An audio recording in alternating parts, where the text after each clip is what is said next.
今回の動画では近日中の実装が予定されているメインストーリー9章、暴風両棒、ストームウォッチの内容や同時期に実装されるオペレーターなどを紹介していきます。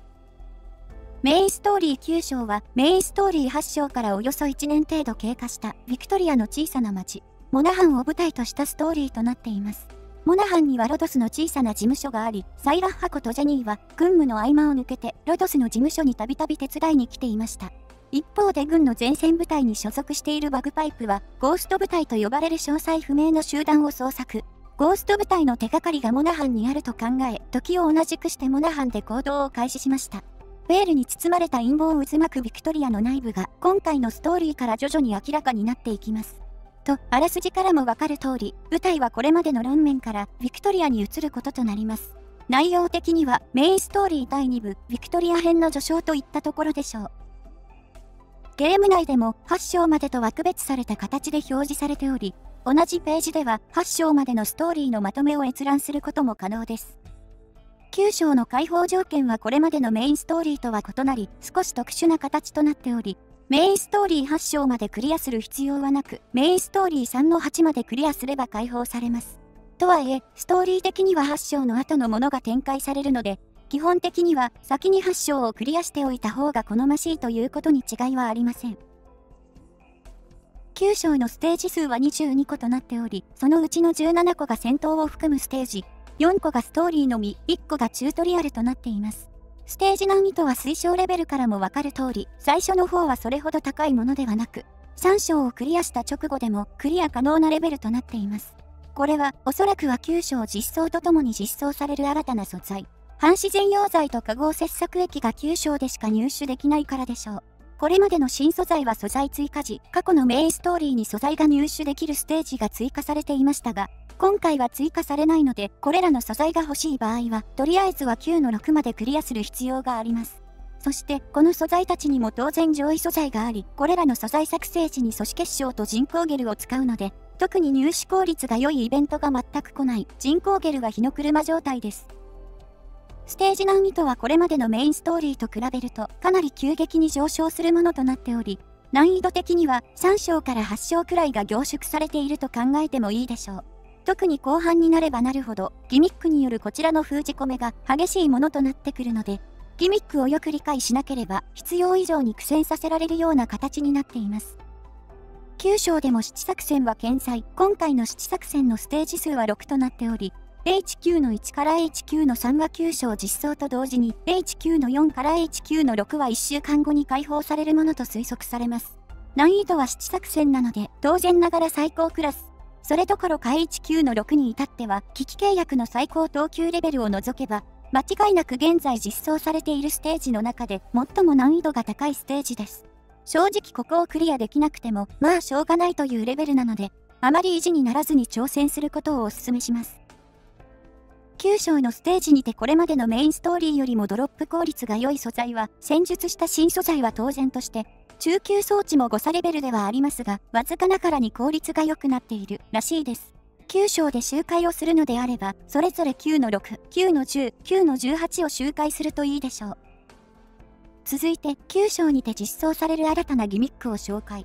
9章ではステージ内に崩壊した支柱、そして設置物である爆破装置があるステージがあります。爆破装置は崩壊した支柱の横に配置することで柱を爆破することができ、爆破した柱は設置した爆破装置と反対の方向に倒れ、その先にいる敵に確定の大ダメージを与えます。その後は戦地の廃墟となり、廃墟が残っているマスは配置することができず、敵は進行することもできません。撤去もできないので、支柱を破壊する際は注意が必要です。また、オペレーターが支柱の倒れる方向にいた場合、ほぼ確定で撤退することになるので、味方には絶対に当たらないようにしましょう。そして、支柱は爆破装置だけでなく、オペレーターでも攻撃することで時間はかかりますが破壊することが可能で、支柱を攻撃しているオペレーターは、支柱の HP を1残した状態で一時的に攻撃を止めるので、そのままオペレーターを配置しっぱなしにすれば支柱を倒し、撤退させれば再度オペレーターを配置することで任意のタイミングで支柱を倒すということもできます。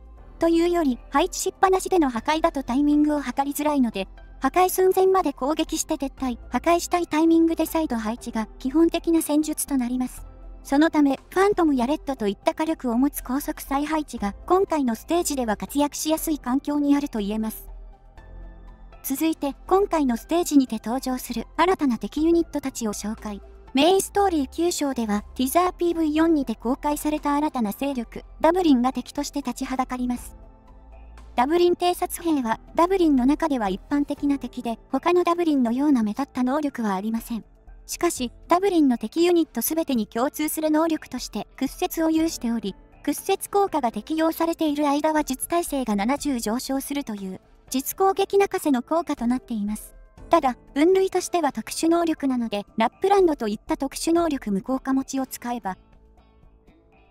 ダブリンの法人戦士は自身の周囲に他のダブリンの法人戦士がいると防御力が上昇。防御力上昇効果はダブリンの法人戦士がいればいるほど効果が重複するため、まとめて倒そうとするなどして放置しておくと、どんどん防御力が上昇し、非常に対処しづらい敵になりやすいため注意が必要です。ただ、法人戦士は初動からステージに配置されている場合が多く、初動からきちんと削っていれば、そこまで脅威となる敵ではないので、とにかく放置しないことが重要な敵と言えます。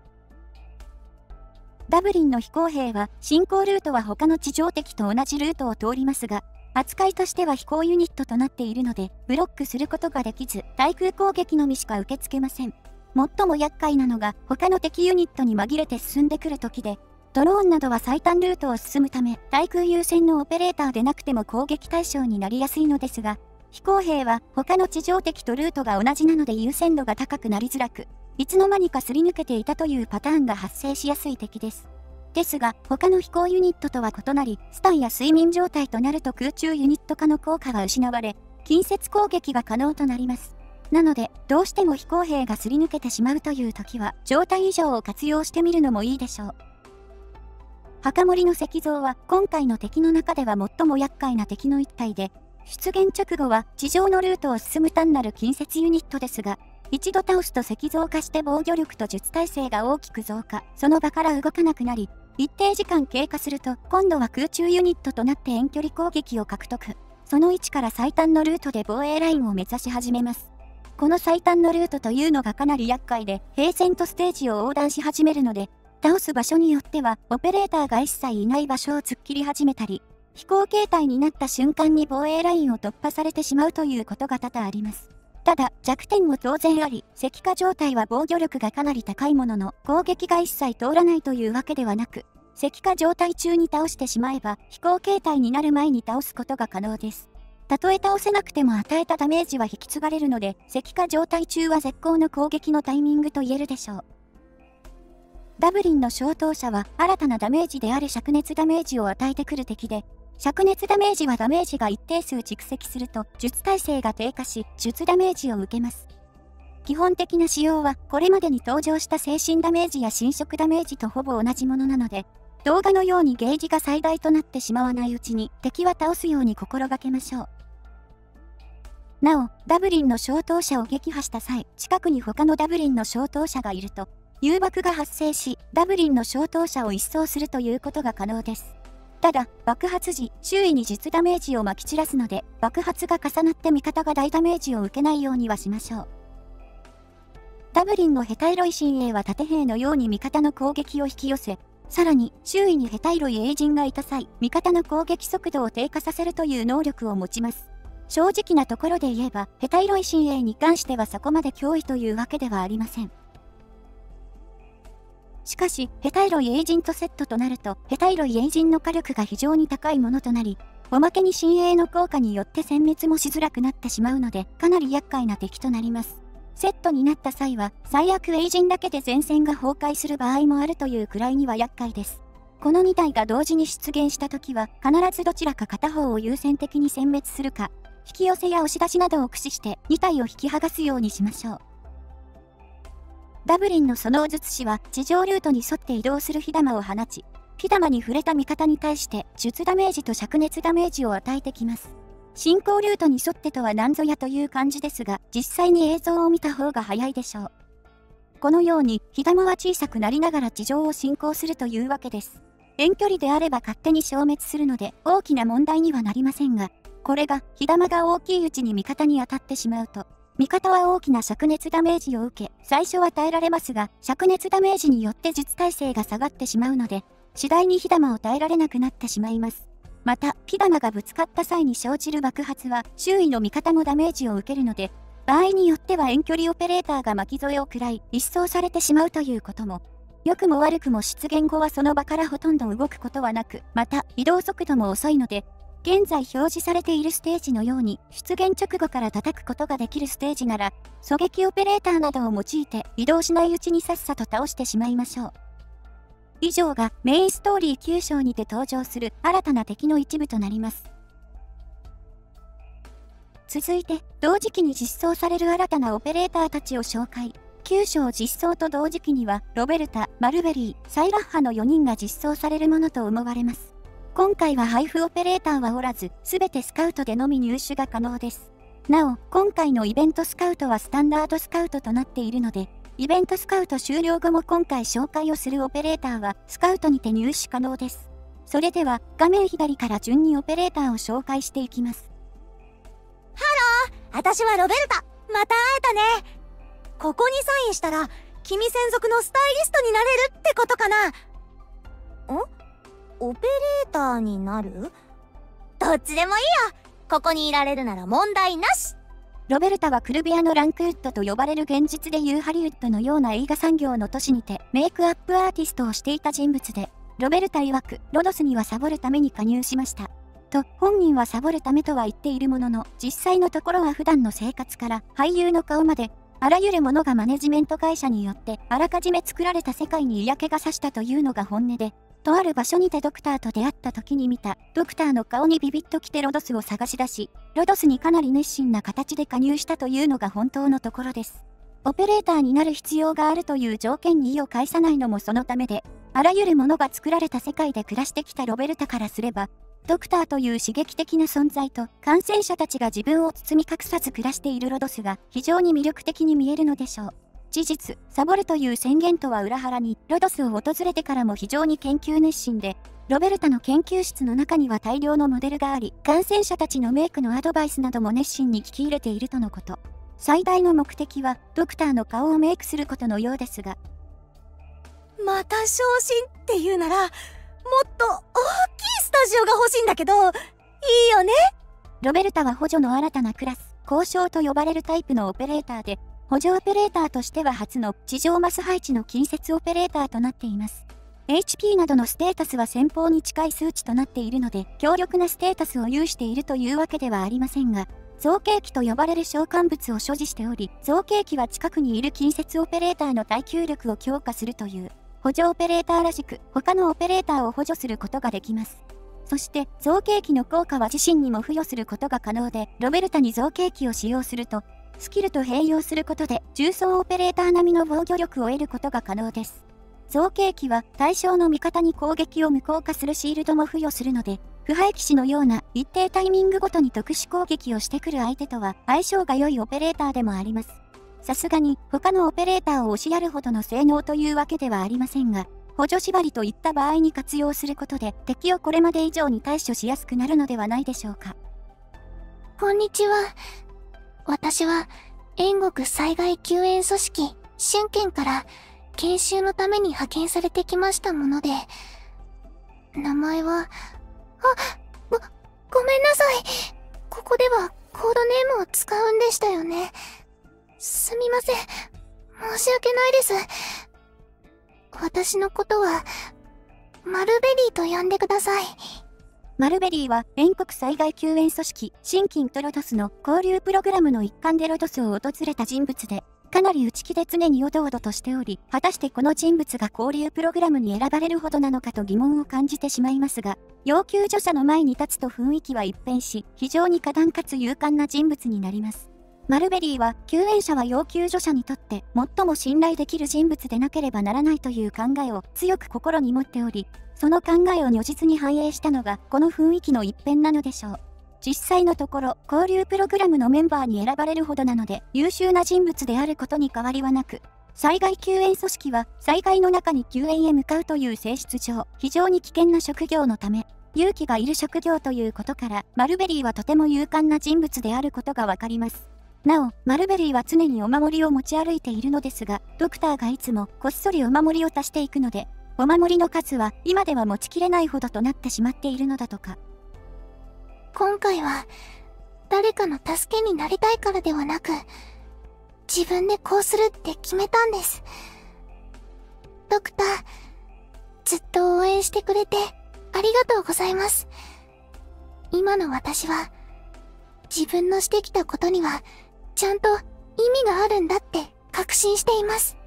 マルベリーは医療の新たなクラス、放浪医と呼ばれるタイプのオペレーターで、オペレーターの HP の回復だけでなく、元素ダメージを回復することも可能となっています。元素ダメージとは、定石の下で登場した神経ダメージ、ドッソレスホリデーで登場した侵食ダメージ、そして9章で新たに登場する灼熱ダメージのことを指しており、マルベリーはこれらのダメージを治療することができます。元素ダメージの治療は HP 回復の際だけでなく、元素ダメージのみ受けている場合も行うため、元素ダメージか HP のどちらかが完全に回復できないということはありません。一見すると HP の回復もできて、元素ダメージの回復もできるという、単体医療の上位互換のようなオペレーターにも聞こえますが、スキル発動中は元素ダメージを最も受けているオペレーターを優先して回復するということや、HP の回復量は控えめとなっているので、完全無欠のオペレーターというわけではありません。しかし、今後は元素ダメージを与えてくる敵が次々と現れるので、入手しなければろくに進めることもできないというほどではありませんが、育てておいて損はないオペレーターであることに違いはありません。あなたがロドスの指揮官ですね。新人オペレーターのサイラッハ。ただいま着任いたしました。サイラッハはバグパイプと同じビクトリア軍に所属していた元軍人ではありますが、バグパイプが前線部隊所属の軍人だったのに対して、サイラッハは儀仗兵と呼ばれる。祭典や祝賀、儀礼や海外の賓客の警護といった任務が主となる非戦闘部隊に所属していました。それに加えて、モノハンというビクトリアの中でも田舎の町を勤務地としていたため、一通りの仕事を終えた後は時間を持て余していたということもあり、ロドスの現地事務所にたびたび顔を出していました。顔を出した際には自分で作った茶菓子を送ったり雑用を手伝ったりと、ロドスのオペレーターたちとの関係も良好で、また感染者を差別することもなかったため、9章の出来事の後に現地事務所のオペレーターたちから推薦される形でロドスに加入しています。なので実装順としてはバグパイプの後にはなっていますが、時系列としては実はサイラッハの方が先にロドスに加入していたり。あの暗闇を退けたまばゆい光は、今の私の夢の中にある。今の私でも、まだまだ彼女には遠く及ばないんだ。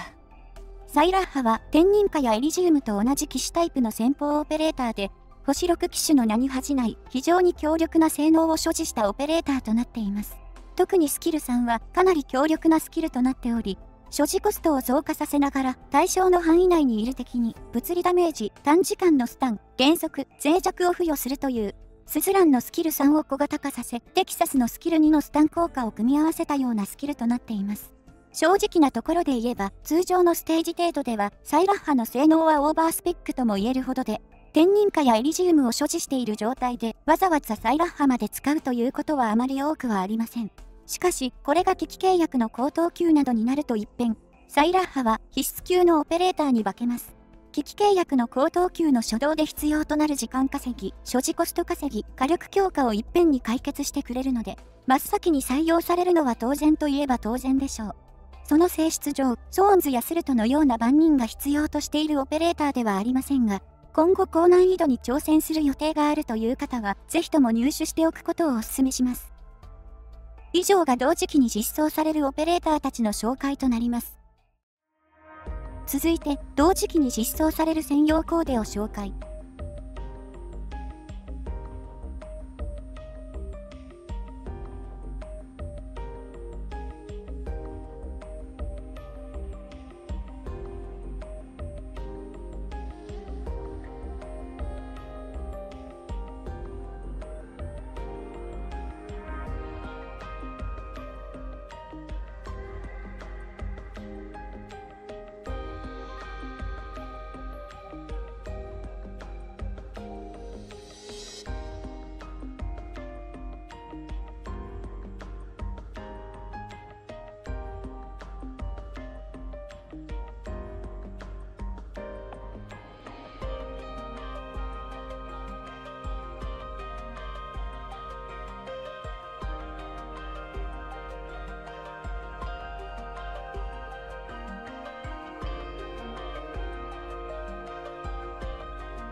以上が同時期に実装される専用コーデとなります。続いて、同時期に開催されるイベントなどを紹介。先ほど紹介したパインコーンのコーデは、同期間中に開催されると思われるログインイベントで入手することができ、パインコーンのコーデ以外にも2種類の家具が配布予定となっています。ログインイベントは頻繁に順番が入れ替わるので、確実に開催されるかは微妙なところですが、パインコーンの配布コーデとアルケットとアステシアの販売コーデは同じシリーズなので、おそらくは同時開催されるでしょう。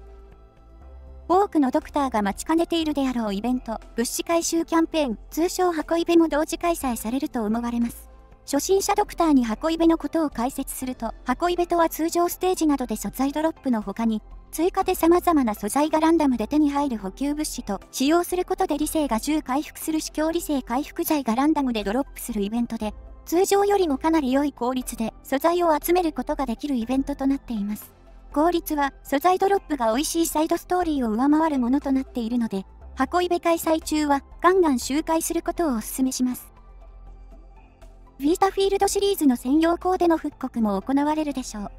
今回復刻予定のコーデは、エイプリル、エンボー、レオンハルト、秘宝の専門家、スズラン、荒地に咲く花となります。いずれのコーデも今回の復刻後、次はいつ復刻するかわからないので、購入予定の方はお忘れなく。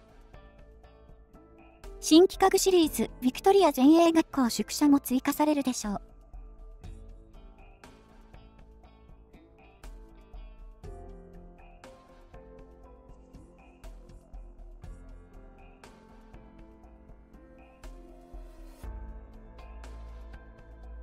また、バグパイプ、空、カタパルト、ミッドナイトの階層広くと逆離演算も追加されるものと思われます。合わせて軍医師であるナイチンゲール、フィリオプシス、ブリーズ、パフューマーと、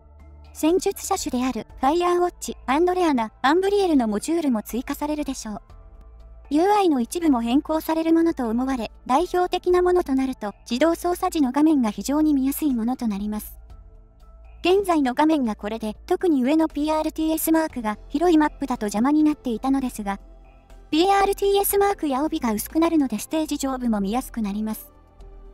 多言語 CV の実装も予定されているとのことなので、中国語 CV も実装されるものと思われます。大陸版では続々と中国語 CV が実装されている状況であり、どのタイミングまでの CV を実装するのかわからないので何とも言えませんが、とりあえずは CV 初期実装組である。アーミやチェン、星熊、スワイヤー、テキサス、エクシア、シルバーアッシュ、クーリエの中国語 CV の実装の可能性は高いものと思われます。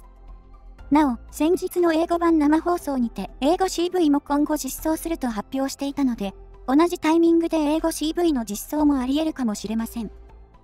以上でメインストーリー9章と同時期に実装されるオペレーターや実施されるイベントなどの紹介及び概説を終わります。この動画が良ければ動画制作の励みになるのでチャンネル登録やグッドボタンを押していただけると幸いです。ご視聴ありがとうございました。